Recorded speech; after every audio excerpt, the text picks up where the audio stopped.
Je sais pas vous, mais moi en vieillissant, j'aime de moins en moins les élections. J'ai toujours l'impression qu'on essaye de me vendre des promesses qui sont impossibles à mettre en place. J'ai toujours l'impression qu'on me vend des monts et des merveilles qui ne se réaliseront jamais.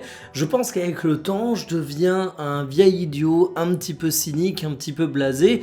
Mais tout ça pour vous dire que j'attendais rien des élections du Real Madrid. Reste que je suis parti en vacances quelques jours et qu'en venant, j'ai quand même bien envie de vous parler de tout ce qui s'est passé parce qu'à mes yeux, le Real Madrid a connu une humiliation. Salut tout le monde, c'est TMF. Et oui, une humiliation, les mots sont forts. Le Real Madrid existait avant cette élection, le Real Madrid existera après cette élection et dans quelques années, on s'en souviendra même pas. C'est vous dire à quel point c'est quelque chose de relativement anodin.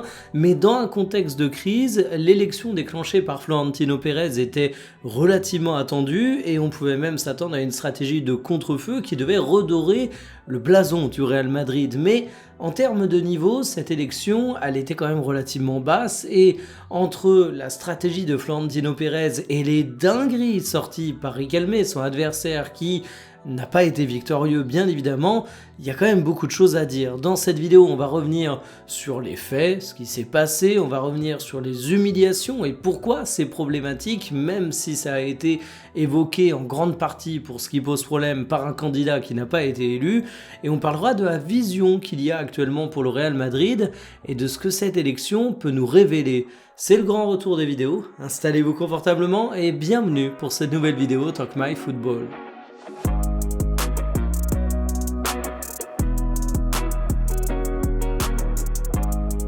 Bon, papy Florentino Pérez a été réélu, est-ce que c'est une véritable surprise? J'ai envie de dire non. La dernière fois qu'il y avait aussi peu de suspense, c'était en 2002 quand on avait le duel entre Chirac et Le Pen et que la France avait encore un petit peu de dignité, on savait tous qui allait être réélu, c'était un petit peu la même chose du côté du Real Madrid avec Florentino Pérez.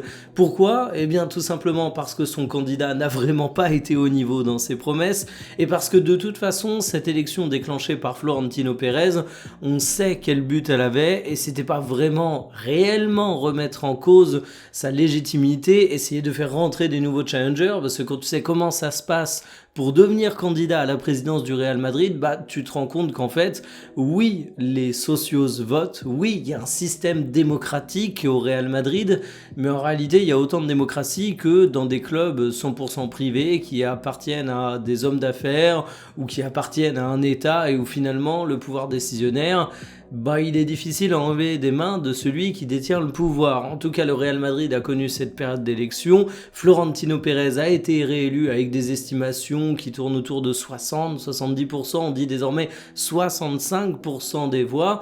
Et il faut avouer que Tonton Pérez, il a quand même réussi à détourner un petit peu les débats médiatiques. On parlait de la saison blanche du Real Madrid, on parlait du fait qu'il y avait peut-être un problème autour de Kylian Mbappé, on parlait de l'avenir incertain de Vinicius Junior, des questions d'entraîneur, de la vision du Real Madrid de manière générale. Bref, c'était pas la joie. Là, on a fait beaucoup de blagues sur les propositions de Riquelme et je me demande même si finalement ce mec n'est pas le meilleur allié de Florentino Pérez. C'est un petit peu la manière de faire briller par comparaison Florentino Pérez. C'est un peu comme les personnes qui ont des faire-valoir où ils veulent simplement être avec cette personne pour qu'il y ait un point de comparaison et qu'il ressorte grandi. C'est une attitude particulièrement basse, mais on a vraiment l'impression que Riquelme, malgré lui, a tenu ce rôle pour Florentino Pérez. Bref, Tonton Pérez, il est conforté dans son fauteuil de roi jusqu'en 2030. C'est quand même quelque chose d'assez massif pour le Real Madrid. C'est quand même avec lui que l'avenir va s'écrire, mais de toute façon, est-ce que vous en doutiez avant les élections? Non. Est-ce que vous en doutiez pendant les élections? Non. Donc c'est simplement une confirmation et un non-événement. Les élections du Real Madrid, ça a surtout été l'occasion d'une humiliation absolument stratosphérique pour le seul candidat en face de Florentino Pérez. Je parle de Riquelme, mais on va y revenir. Pérez, il a également son lot de casseroles. Parlons d'abord du grand clown en chef qui a annoncé qu'Erling Haaland allait être recruté au Real Madrid s'il était élu. Son père et agent a dit que c'était faux et on parle même d'une hypothétique plainte de Manchester City. Riquelme a dit qu'il ramènerait Jürgen Klopp. Son agent a dit qu'il n'avait rien demandé et qu'il n'avait pas du tout cette envie. Et là, j'ai envie de dire, pourquoi tu passes du côté du Real Madrid à faire des promesses de ce style et à te prendre publiquement de façon extrêmement relayée des refus et des mais pourquoi tu mentionnes mec, on n'a jamais parlé ensemble. Alors on pourra dire évidemment que ce ne sont que les propos de Riquelme, que c'était un candidat à la présidence du Real Madrid mais qui ne représentait pas le Real Madrid et qui n'a même pas été élu. Tout ça, c'est évidemment vrai, et il faut bien le dire à la décharge du Real, c'est que finalement, le mec s'est présenté, le mec avait évidemment des soutiens, mais le mec n'est aujourd'hui pas le Real Madrid. Reste que ça représente un petit peu ce qu'on critique beaucoup autour du Real Madrid, et je parle pas des haters du club, mais même dans le monde du football, le Real est vu comme un club de filous qui négocie souvent avec les joueurs avant même d'avoir des discussions avec les clubs, ce qui se fait partout, hein. C'est pas une caractéristique propre au Real Madrid, mais le Real Madrid le fait de manière efficace. Ça a entraîné des pressions de certains joueurs pour partir du côté du Real Madrid, ça a entraîné des signatures de très gros joueurs qui sont venus au Real Madrid en tant qu'agents libres. C'est toujours la même chose, si vous êtes supporter du Real Madrid, vous dites que ça bosse très bien, et si vous êtes hater du Real Madrid, vous dites que ce sont des méthodes de voyous. Mais en tout cas, si vous êtes un observateur neutre et que vous regardez un petit peu la communication des clubs adverses, vous vous rendez compte que c'est pas toujours apprécié et que les supporters d'autres clubs sont pas toujours les meilleurs copains du Real Madrid. Alors ça vous fait une belle jambe si vous êtes supporter du Real, vous en avez rien à faire de ce que pense un supporter du Bayern Munich de vous par exemple, mais il n'empêche que toute la communication de Riquelme, elle a un petit peu incarné ça, cette suffisance du Real Madrid, ces grandes promesses, ces grandes paroles, sauf que la différence entre la campagne de Riquelme et ce qu'on voit généralement du côté du Real, c'est que le Real, ça a certes une grande bouche, mais le Real, qu'on l'aime ou qu'on le déteste, ça a souvent les moyens de ses ambitions, et quand ça ouvre grand la bouche, ça arrive à mettre les choses en place. Et désormais, ça va être au tour de Florentino Pérez de pas subir la même humiliation, parce qu'il a parlé d'une grande recrue à 150 millions, et ça pourrait même monter. Alors on a eu des rumeurs sur João Neves, sur Vitinha, du côté du Paris Saint-Germain. On a ensuite eu Michael Olise, qui est beaucoup sorti dans la presse et qui a même été mis en avant par Téléfoot en France. On a plus récemment, dans la journée dans laquelle j'enregistre la vidéo, le nom de Julian Alvarez qui ressort dans la presse, mais en fait tout ça va dans le même sens. Ce sont des joueurs qui vont être extrêmement difficiles à aller chercher parce que le PSG n'est pas vendeur de ses milieux de terrain, le Bayern Munich n'est pas vendeur d'Olise et l'Atlético Madrid n'est pas vendeur de Julian Alvarez, et ils ont déjà quelques déboires avec le FC Barcelone à régler, mais c'est peut-être le joueur que j'imagine le plus bouger. De toute façon, les promesses ont été monstrueuses des deux côtés, et j'ai envie de dire que c'est vraiment un symbole de comment le Real Madrid essaie de se relancer. En fait, on va parler de la vision, mais c'est peut-être ça le plus effrayant, c'est même pas le fait que Riquelme soit passé pour un clown. La vision présidentielle du Real Madrid pour relancer le club, c'est vous inquiétez pas, on va mettre un max de thunes sur des très gros joueurs, et je pense qu'on s'accordera tous à dire que Haaland ou Michael Olise, c'est pas forcément la solution de prédilection et la priorité pour relancer le Real Madrid. Mais les élections, c'est un truc qui est très sournois.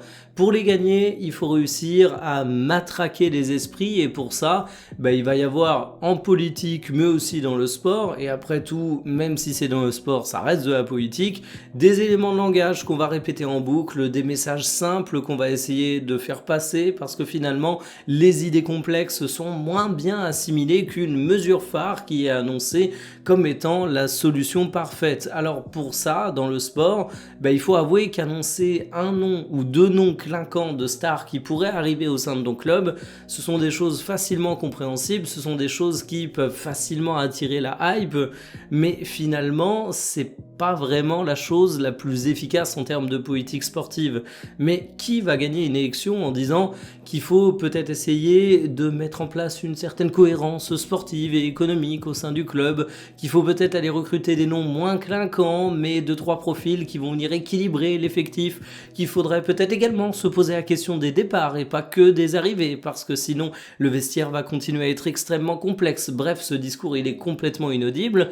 Mais concrètement, c'est ça que j'attendais de la part d'un candidat à la présidence du Real Madrid, et c'est ça que j'espérais voir du côté de Florentino Pérez. Alors évidemment, c'est pas ce qu'on a vu durant ces élections, et il y a une part de moi qui me dit « T'inquiète pas, Michael, de toute façon, c'est pour les élections, ce sont des grands discours simplifiés qui ont été matraqués pour essayer de s'attirer la sympathie des socios, c'est de toute façon, la réalité sportive va être différente. » Mais là, je suis un peu inquiet, parce que Florentino Pérez, c'est quand même l'homme qui a une logique de galactique. C'est lui qui fait venir Kylian Mbappé, c'est lui qui, dans le passé, a fait venir plein de stars, avec parfois des réussites, il faut bien le dire, mais aussi au détriment de la cohérence sportive de l'équipe, et les dernières rumeurs vont définitivement dans ce sens.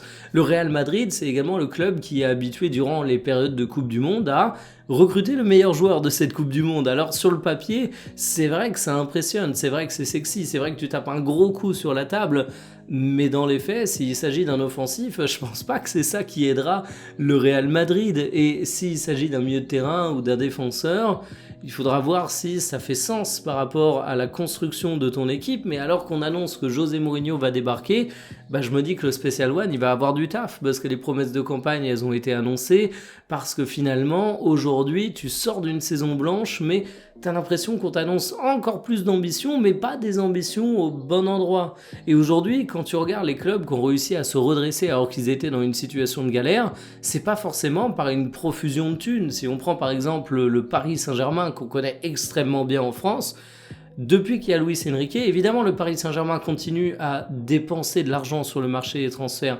Évidemment le Paris Saint-Germain continue à avoir une masse salariale importante. De toute façon, l'idée c'est pas de dire qu'il faut couper le robinet de la thune quand t'as la chance d'être un club riche. C'est un avantage concurrentiel majeur et il faut toujours l'utiliser. Mais le Paris Saint-Germain a arrêté justement d'essayer de se construire sur ces grandes promesses de non clinquants. Et c'est ça qui a réussi à construire un équilibre sportif du côté de l'équipe. Et là, du côté du Real Madrid, j'ai l'impression que toute cette élection et toutes les promesses, toute la communication que tu as autour des ambitions sportives du club vont dans ce sens inverse.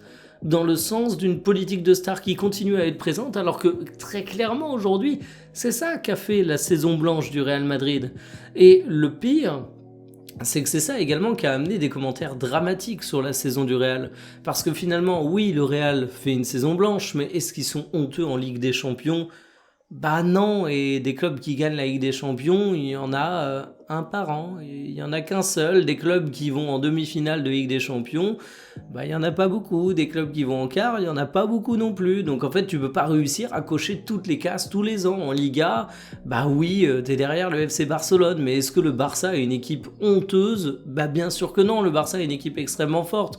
Donc au bout d'un moment, si tu avais terminé deuxième et que tous les autres concurrents avaient été claqués au sol, ça aurait pu se comprendre qu'on soit extrêmement sévère sur la saison du Real Madrid. Mais là, finalement, t'as pas une équipe qui est complètement à la rue, mais t'as besoin de rééquilibrer tout ça, t'as besoin d'un nouveau maître à bord sur la direction sportive, et au lieu de ça, t'as des promesses grandiloquentes, et au lieu de ça, t'as l'impression qu'il faut absolument aller chercher une star. Tout ça pour vous dire que finalement, les élections du côté du Real Madrid, c'est quelque chose qui a été une simple formalité électorale, parce qu'il y avait de toute façon pas de suspense, mais qui a surtout été l'occasion de voir sortir une profusion de communication de la part de Riquelme et de Florentino Pérez, qui vont pas forcément dans le sens de ce qu'on attend d'un club pour une gestion saine. Alors je doute pas que le Real Madrid réussira à faire de bonnes choses au cours des saisons prochaines. C'est un club qui est riche, c'est un club qui est prestigieux, il y a toujours l'aura du Real Madrid qui fait que tu peux attirer des joueurs plus que n'importe quel autre club quasiment, parce que tu as vraiment un cachet spécial. Mais en attendant, je suis quand même un petit peu inquiet sur ce que ça laisse transparaître de la politique sportive. J'espère vraiment que c'est du bullshit de période d'élection et qu'on va avoir une communication un petit peu plus raisonnée désormais. Mais j'en ressors avec un énorme sentiment blasé de comment ça s'est déroulé, de comment ça se passe en coulisses du côté du Real. Et c'est un club qui, aujourd'hui, souffre d'un déficit d'image en mon sens, et ses dirigeants ne vont pas dans le sens de l'apaisement, ne vont pas dans le sens de calmer tout ça. Je suis curieux de voir comment ça va se passer s'il s'agit d'essayer de choper au forceps des recrues au cours du mercato estival, mais en tout cas, on va pas s'ennuyer. Donnez-moi votre avis en commentaire, comment vous avez vécu cette période électorale. Sur ce, moi je vous dis à demain pour une prochaine. Salut.